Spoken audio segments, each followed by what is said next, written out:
दोस्तों, आज की घटना एक ऐसी लड़की के साथ घटी जो अपने माता पिता की मृत्यु के बाद अपने भाई के साथ अपने गांव में रहती थी। जब वह थोड़ी बड़ी हुई तो पढ़ाई के लिए गांव से बाहर चली जाती है, लेकिन जब वह वापस लौटकर अपने भाई के पास अपने गांव में आती है तो उसका भाई और भाभी दोनों मिलकर उसकी हत्या कर देते हैं। आखिर क्यों उस लड़की की हत्या की गई, आगे जानेंगे इस वीडियो में। दोस्तों, आज की जो सच्ची घटना हम आपको सुनाने जा रहे हैं, ये सच्ची घटना उत्तर प्रदेश के जिला बागपत की है और इसी बागपत में एक गांव लगता है सिसाना।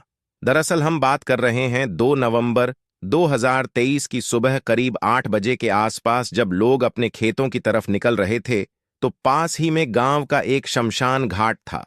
शमशान घाट से थोड़ी दूरी पर एक कूड़ा घर बना हुआ था, उसकी चारदीवारी भी की हुई थी। लोग ज्यादातर अपना कूड़ा उसी में डाला करते थे। इसी बीच जब लोग जा रहे थे तो रास्ते में चलते लोगों को कुछ दुर्गंध आ रही थी, यानी बदबू से आ रही थी। ग्रामीणों को कुछ शक हुआ तो ग्रामीणों ने उस कूड़ा घर में जब झांक कर देखने की कोशिश की तो उसमें आग लग रही थी। एक सूटकेस रखा हुआ था जिसके अंदर आग लग रही थी, और जैसे ही ग्रामीणों ने करीब से झांकने की कोशिश की तो उन्होंने देखा कि एक महिला की लाश है जो जल रही है। इसी बीच उनमें से एक बंदा अंदर आता है और अपना मोबाइल निकालता है। मोबाइल निकालने के बाद एक वीडियो बनाता है, फोटो भी खींच लेता है और फिर फोटोग्राफ्स वीडियो लेने के बाद फिर बहुत जोर से शोर मचाता है। जैसे ही ग्रामीण उसका शोर सुनते हैं तो आसपास के गांव तक भी यह बात पहुंच जाती है, और अब यह बात केवल सिसाना गांव में नहीं थी बल्कि सिसाना गांव के आसपास में जो गांव थे वहां तक पहुंच जाती है।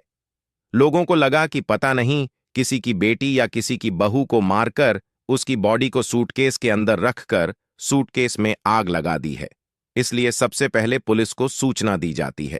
लेकिन कई बार कोशिश करने के बाद भी पुलिस तक बात पहुंच नहीं रही थी तो ग्रामीणों ने 112 नंबर पर फोन किया। जब 112 नंबर से सफलता नहीं मिलती है तो नजदीकी पुलिस चौकी को फोन किया जाता है। उनको बताया जाता है कि सिसाना गांव के एक कूड़े घर के अंदर एक बॉडी जल रही है, आप जितनी जल्दी हो सके उतनी जल्दी आ जाइए। पुलिस मौके पर आती है और मौके पर आने के बाद पुलिस पता लगाने की कोशिश करती है, और जिस व्यक्ति ने वीडियो बनाया था उस जलते हुए सूटकेस का उस वीडियो को वायरल भी किया जाता है। उन फोटोग्राफ्स को भी वायरल किया जाता है ताकि कोई भी व्यक्ति, कोई भी आदमी, कोई पुरुष यह बता सकें कि यह उसकी बेटी है या उसकी बहू है। लेकिन एक दो नहीं बल्कि 24 घंटे से ज्यादा का वक्त बीत जाता है और उसके बाद भी यह पता नहीं चलता कि आखिरकार यह कौन है, किसकी बॉडी है। अब आसपास के जितने भी गांव और पूरे बागपत में हर किसी के मन में, हर किसी दिमाग में एक ही सवाल था कि आखिरकार लड़की कौन थी, किसने आखिर उसकी हत्या की है, किसने आकर इसको यहां जलाया है। कुछ इस तरह के सवाल थे। इन सवालों का जवाब न केवल पुलिस जाना चाहती थी बल्कि ग्रामीण भी जानना चाहते थे। पुलिस को कई दिन बीतने के बाद भी कोई सबूत हाथ नहीं लगता है और ना ही किसी ने आकर यह दावेदारी की कि यह उनकी बेटी है या बहू है।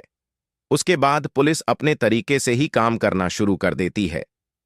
अब यहां सर्विलांस टीम को बुलाया जाता है, डॉग स्क्वाड टीम को भी बुलाया जाता है, और फिर पुलिस की यह सभी टीमें आकर यहां जांच पड़ताल करती हैं, लेकिन कोई सफलता नहीं मिलती है। उसके बाद पुलिस को यह सूचना मिलती है कि रास्ते पर एक जगह सीसीटीवी कैमरा लगा हुआ है, वहां से शायद कुछ सुराग या सबूत मिल सके। जब पुलिस ने उस सीसीटीवी कैमरों को खंगालना शुरू किया तो उसमें हरियाणा के एक नंबर प्लेट की गाड़ी होती है, स्विफ्ट डिजायर, जो उस रास्ते से गुजर रही थी। अब पुलिस ने उस नंबर की गाड़ी को ट्रेस करके निकाला। निकालने के बाद आसपास के गांव के लोगों से पूछा कि यह गाड़ी किसकी है, अगर कोई इसके बारे में जानता है तो उसके बारे में जानकारी दी जाए। लेकिन किसी ने भी उस गाड़ी के ऊपर दावेदारी नहीं की। उस गाड़ी पर जो हरियाणा के सोनीपत का नंबर लिखा हुआ था, पुलिस उस नंबर के आधार पर सोनीपत पहुंचती है। वहां जाने के बाद गाड़ी के मालिक से बातचीत करती है, और गाड़ी के मालिक से जब बातचीत की जा रही थी तब गाड़ी का मालिक कहता है कि उसकी गाड़ी 1 नवंबर 2023 को उसका एक रिश्तेदार मांग कर ले गया था। अब पुलिस उस रिश्तेदार की तलाश करना शुरू कर देती है। उस रिश्तेदार का नाम पवन होता है। अब पुलिस ने जब पवन की तलाश की उसका जो एड्रेस और उसके मोबाइल नंबर की लोकेशन वगैरह निकालना शुरू किया, उसकी सीडीआर वगैरह निकलवाने की कोशिश की, तो वह कई लोगों के संपर्क में होता है। न केवल संपर्क में होता है बल्कि उसकी लोकेशन भी यही की पाई जाती है, इसी घटना के एरिया पाई जाती है। अब पुलिस ने चारों तरफ जाल बिछाया। उसकी लोकेशन एक बार फिर से इसी गांव की तरफ आती है। पुलिस ने उसे घेर कर रोकने की, उसे पकड़ने की कोशिश की, लेकिन उसने पुलिस को देखते ही गोली चला दी और पुलिस को जवाबी कार्यवाही में अपनी आत्मरक्षा में गोली चलानी पड़ी तो गोली उसकी टांग में लग जाती है। और जैसे ही गोली टांग में लगती है तो पवन गिर जाता है। उसे हॉस्पिटल लेकर जाते हैं। यहां पर उसका उपचार भी होता है। साथ ही उससे पूछा जाता है पूरा माजरा। जब पूरा माजरा बताने की बात आती है तो उसकी जो सीडीआर निकल कर आती है उसमें एक शिखा नाम की महिला होती है। उसमें उसकी बातचीत का सिलसिला जारी था। साथ ही शिखा की बातचीत होती थी विवेक चौहान से।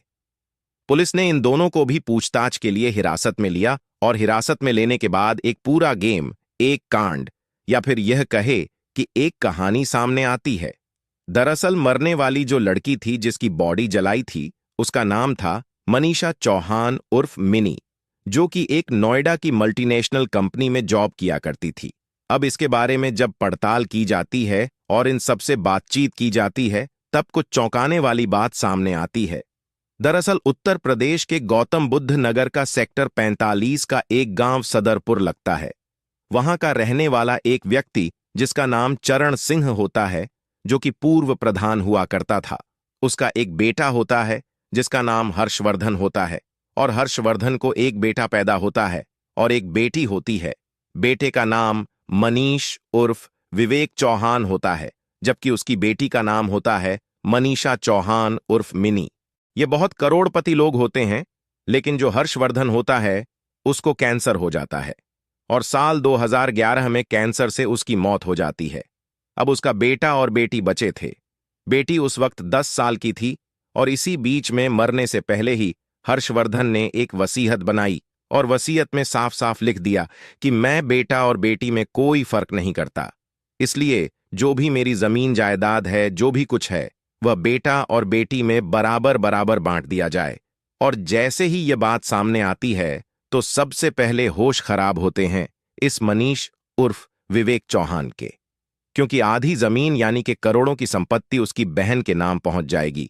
इसलिए वह अपनी बहन से खफा रहने लगा, लेकिन उसकी बहन अभी 10 साल की थी। बहन ने मेहनत की और पढ़ाई करने के बाद वह बहुत कम समय में अपने घर से निकल गई। कुछ वक्त बीतने के बाद उसके भाई की शादी हो जाती है। विवेक चौहान की सोनीपत की रहने वाली शिखा नाम की लड़की से शादी हो जाती है, लेकिन यह कोई नहीं जानता था कि शिखा का पूर्व में ही शादी से पहले ही एक लड़के यानी कि पवन कुमार से अफेयर होता है। शिखा और विवेक को ऐसा लग रहा था कि मनीषा अपनी संपत्ति में जो हक है वह किसी भी कीमत पर नहीं छोड़ेगी, और इसीलिए शिखा को यानी मनीषा के भाई की पत्नी को यह बात परेशान करती थी। साथ ही विवेक को भी यह बात परेशान करती थी, लेकिन विवेक इस बात को नहीं जानता था कि उसकी पत्नी का यानी कि शिखा का शादी से पहले ही पवन कुमार के साथ अवैध संबंध है। और एक दिन ऐसा होता है कि मनीषा अपनी भाभी के पास आती है तो वह अपनी भाभी को एक लड़के के साथ आपत्तिजनक स्थिति में देख लेती है। साथ ही उसका वीडियो बनाती है और उसकी फोटोग्राफ्स लेती है, लेकिन इस बात का कभी किसी से जिक्र नहीं करती और किसी से कुछ कहती नहीं है। वह अपने काम से काम रखती थी। वह लड़की वाकई बहुत टैलेंटेड और होशियार लड़की थी और सब लोग उसकी बड़ी इज्जत किया करते थे। वक्त गुजरता जा रहा था। अब शिखा को लगने लगा कि ऐसा ना हो कि उसकी पोल पट्टी खुल जाए, और अगर उसके अवैध रिश्ते के बारे में किसी को पता चल गया तो उसका जो पति है वह उसे छोड़ देगा और उसकी जिंदगी पूरी तरह से नरक हो जाएगी। इसी बीच में शिखा ने अपने पति विवेक के साथ मिलकर एक प्लान किया और उससे कहा कि क्यों ना मनीषा को रास्ते से ही हटा दिया जाए, जिससे कि सारी संपत्ति जिसकी कीमत 5 या 6 करोड़ के आसपास बताई जाती है, तो यह सब की सब संपत्ति उनकी खुद की हो जाएगी। और जैसे संपत्ति खुद की होगी, लाइफ एकदम मस्त कटेगी। और शिखा के रास्ते में जो कांटा है उसके अवैध संबंध की पोल खोलने का, वह भी हमेशा हमेशा के लिए निकल जाएगा। और इसीलिए उन्होंने एक प्लान बनाया और मनीषा को 1 नवंबर 2023 को घर पर बुलाया जाता है और इस घर में मौजूद होता है पवन, क्योंकि वह शिखा का प्रेमी था और इस बात का विवेक को बिल्कुल भी पता नहीं था। विवेक को बिल्कुल भी जानकारी नहीं थी कि इन दोनों का अफेयर है। और फिर यह चारों मिलकर खाना खाते हैं। खाना खाने के बाद जब कुछ वक्त बीत जाता है तो पता चलता है कि मनीषा को नशीला पदार्थ दिया गया था, क्योंकि जैसे ही उसने नशीले पदार्थ का सेवन किया तो वह बेहोश होकर जमीन पर गिर जाती है। उसके बाद शिखा, उसका पति विवेक और उसका प्रेमी पवन तीनों मिलकर मनीषा का गला दबा देते हैं। गला दबाने के बाद एक सूटकेस का इंतजाम किया जाता है। ये सब सोच रहे थे कि अगर आसपास इलाके में इसकी डेड बॉडी को कहीं फेंकते हैं तो पुलिस को बहुत जल्दी इस घटनाक्रम के खुलासे में आसानी हो जाएगी, इसलिए कहीं दूर जाकर इसकी बॉडी को फेंक कर आते हैं। लेकिन सूटकेस का जब इंतजाम हुआ तो मनीषा के शरीर के टुकड़े किए जाते हैं, मतलब कि उसे काटा नहीं जाता बल्कि तोड़ा जाता है और तोड़कर उसे सूटकेस में फिट कर दिया जाता है। और फिट करने के बाद हरियाणा सोनीपत की एक कार स्विफ्ट डिजायर में उसकी बॉडी को रखा जाता है और रखने के बाद बागपत के सिसाना गांव के कूड़ा घर के पास पहुंच जाते हैं। उसकी जो 4 दीवारी थी उसकी हाइट ज्यादा नहीं थी और उसी कूड़े घर में उस सूटकेस को डालकर उसके ऊपर बड़ी मात्रा में पेट्रोल डाल दिया जाता है और जैसी वह पेट्रोल में आग लगती है तो बहुत तेजी के साथ जलने लगती है। उन्हें डर लग रहा था कि कहीं ऐसा ना हो आसपास किसी को पता चल जाए, क्योंकि गांव के लोग जल्दी जाग जाते हैं, जल्दी उठ जाते हैं, इसलिए बहुत ज्यादा देर वहां पर रुके नहीं थे और कुछ देर के बाद वहां से गाड़ी लेकर चले जाते हैं।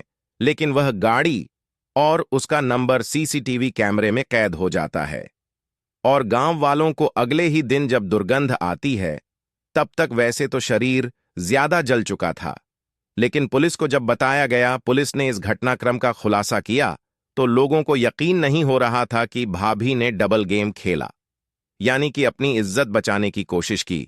लेकिन जब कत्ल का खुलासा होता है तो न केवल उसकी इज्जत तार तार होती है बल्कि पूरे समाज को उसके नाजायज रिश्ते के बारे में भी पता चल जाता है और यह भी पता चल जाता है कि विवेक अपनी बहन की हत्या करने के लिए, करोड़ों की जमीन हथियाने के लिए इस हद तक चला जाता है कि अपनी सगी बहन की हत्या कर देता है। दोस्तों, इस घटना के बारे में आपकी क्या राय है, आप हमें कमेंट करके बताएं। साथ ही हमारे इस चैनल को सब्सक्राइब करके ज्यादा से ज्यादा इस वीडियो को शेयर करें। धन्यवाद।